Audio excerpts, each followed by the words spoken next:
That's Dr. Sebastian Gonzales, and I'm at the baseball field today. I am going to give you a little bit of a rant with back pain, hip pain in baseball.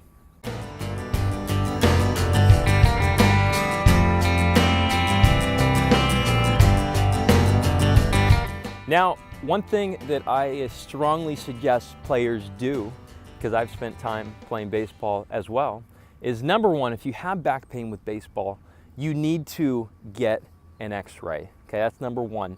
And here's the reason why, is because if you're playing baseball and you're adolescent or you're in junior high or high school, you shouldn't be having back pain. And they estimate roughly about half of kids with back pain in high school in rotational sports actually have what we say it's called a pars defect or a pars fracture. It's a stress reaction to a bone that doesn't require trauma to create a break. It is extremely pivotal that you find it, because the recommendations for care with this is different than what you might expect. You don't roll this out, you stabilize it. Now, second thing is that when I talk to players about back pain, shoulder issues, and so on, is we have to realize that baseball, and I look back there at the batter's box, I realize it's a rotational sport. Throwing is rotational. There's a lot of spinning that happens with it, and you have to straighten it all out to actually release the ball out of your hand. But you have to consider that we have to also control these rotational forces to transfer the energy to a different part of the body to release that energy. I know it sounds really complicated, but it doesn't have to be.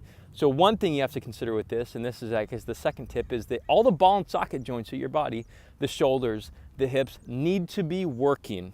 They need to have the ability to rotate, spin, and slide. All right, that is extremely important. Now we have to make sure that we have tension and abdominal pressure, intra-abdominal pressure within our bellies.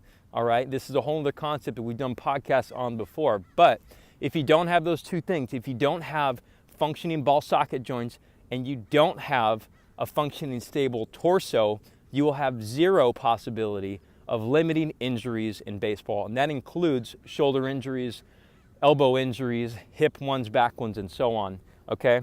This is something that all players need to understand. So if you're looking for more tips on rotational sports, rehab, healthcare, all of the pivotal stuff that your players, that your kids need to know, subscribe to this channel, share it with friends, like this video, and I'm doing a video every single day. I've told you in the past, subscribe to the channel, and you will get them right when they come out on correlated topics just like this. Thanks for educating the public. Talk to you guys soon.